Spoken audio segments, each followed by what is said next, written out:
एक वेश्या हूँ। मेरी कहानी सुनेंगे। आप मुझे किसी भी नाम से बुला सकते हैं, रंडी या वेश्या, क्योंकि समाज में मुझे कभी सम्मानित नजर से नहीं देखा। हमारे पास हर तरह के कस्टमर आते हैं, इसलिए थोड़ी बहुत अंग्रेजी भी आती है मुझे। मैं मुंबई के करीब 15 किलोमीटर के दायरे में एक जिले में रहती हूँ। आप red light area near Mumbai शब्द डालकर सर्च करेंगे तो मेरा यह इलाका आसानी से मिल जाएगा। यहाँ पर करीब 800 महिलाएं इसी धंधे में लगी हैं।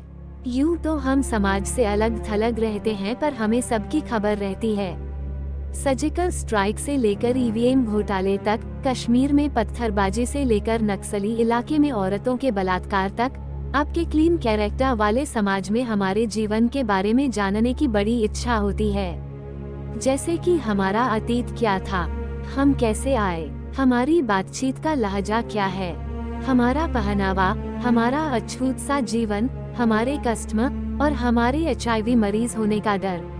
सभी कुछ जानना चाहते हैं। कुछ लोगों को लगता है कि यह आसानी से पैसा कमाने का सबसे अच्छा तरीका है।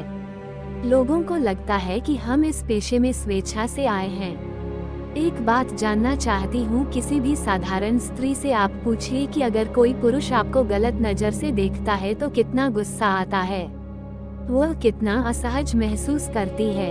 तो जब ऐसी स्थिति में जब उसने आपको छुआ नहीं, सिर्फ देखा, आप असहज हो जाती हैं, तो हमें वह सब करके कैसे अच्छा लगता होगा। यह धारणा जानबूझकर बनाई गई कि यह पेशा अच्छे लगने की वजह से फल फूल रहा है।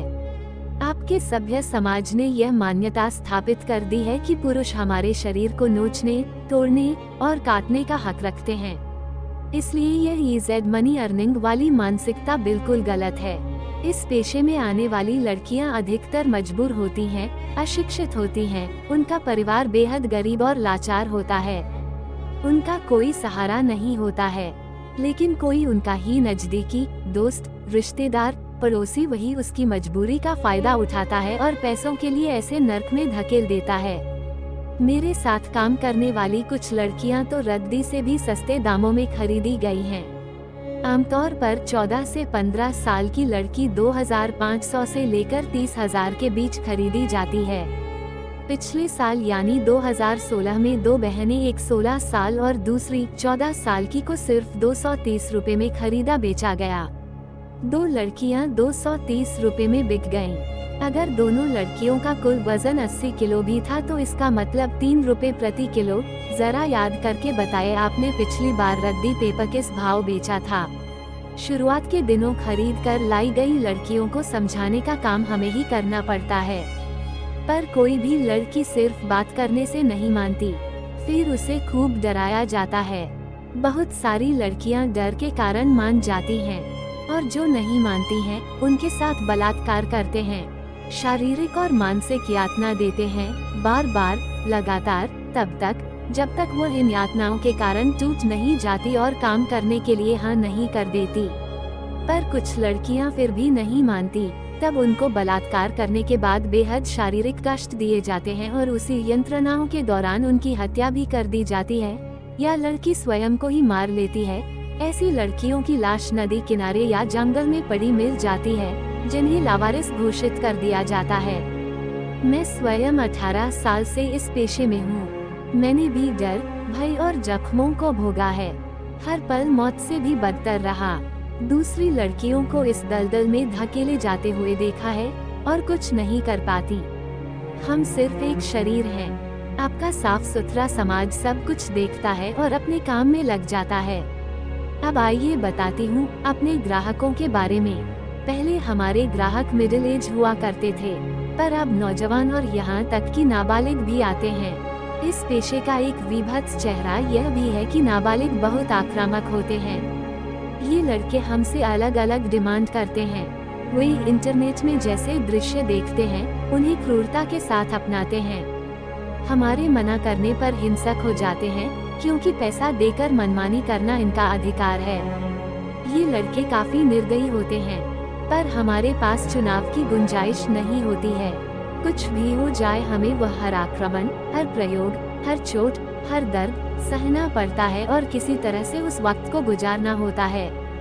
समाज में बैठे लोगों को लगता है हम बैठे बैठे मलाई खा रहे हैं और हमारे पास बेतहाशा कमाई है।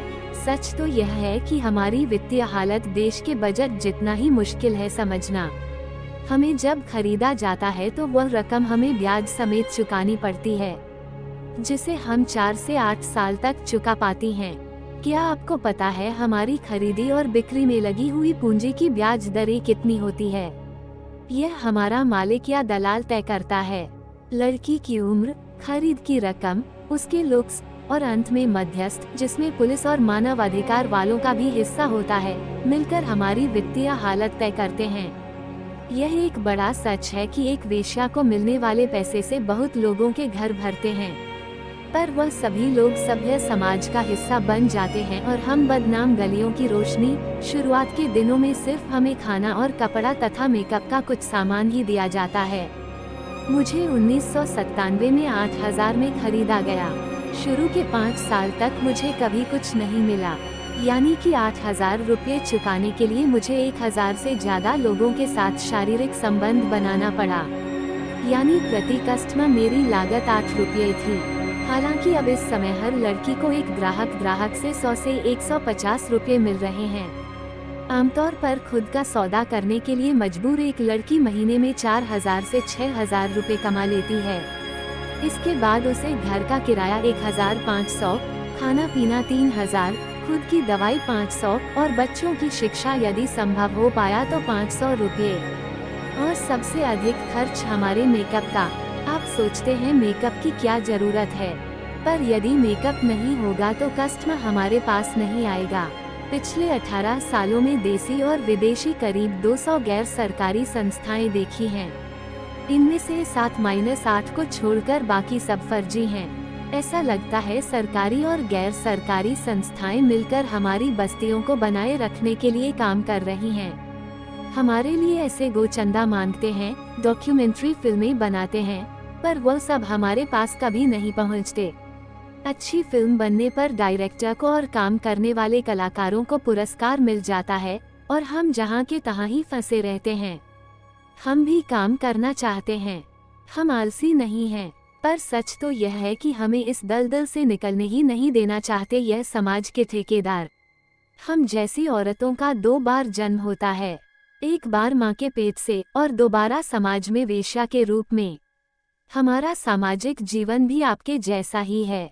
हम भी उत्सव मनाते हैं, जैसे ईद, दीपावली, क्रिसमस, सभी कुछ। उसकी बहुत बड़ी वजह है कि हमारे एरिया में सभी राज्यों से और विदेशी जैसे नेपाल, बांग्लादेश, म्यांमार, रूस, आयरलैंड और भी बहुत से देश की लड़कियां हमारे साथ इस चक्रव्यूह में फंसी हुई हैं। हमारा रहन सहन पहले अलग था, पर अब नहीं। हमारी भाषा अलग है, हमारे धर्म अलग हैं, हमारी जाति अलग है, पर 18 साल से एक साथ रहते रहते हम लोगों ने एक दूसरे को अपना लिया है। क्या आपने कभी सुना है कि ऐसे एरिया में कभी दंगे हुए, मतभेद हुए? नहीं, क्योंकि हम एक दूसरे से दर्द के रिश्ते से जुड़े हुए हैं। मुझे कभी कभी गर्व होता है वेश्या होने पर, क्योंकि हम में बहुत एकता है, प्यार है, त्याग है, ईमानदारी है, सद्भावना है, इंसानियत है। हमें दर्द है और दर्द के होने का एहसास भी जिंदा है। पर जिस समाज से आप आते हैं उस समाज में इन सारी संवेदनाओं के लिए कहीं कोई जगह नहीं है, और इसलिए हमारे लिए भी आपके उस उत्कृष्ट समाज में कहीं कोई जगह नहीं है, न दिल में न समाज में। अगर कुछ मिला है तो वह है घृणा, तिरस्कार और बात बात पर रंडी और वेश्या की गाली। आपके लिए यह गाली होगी, पर यह तो हमारा जीवन है, एक ऐसा जीवन जिसको हमने स्वयं नहीं चुना। हमें जबरन इसमें धकेला गया और निकलने नहीं दिया जा रहा है। एक बार दिल पर हाथ रखकर बताइए क्या आसान है एक वेश्या का जीवन। दोस्तों नमस्कार दोस्तों, अगर ये शिक्षाप्रद कहानी अच्छी लगी हो तो चैनल को जरूर सब्सक्राइब करें। धन्यवाद आप सभी का।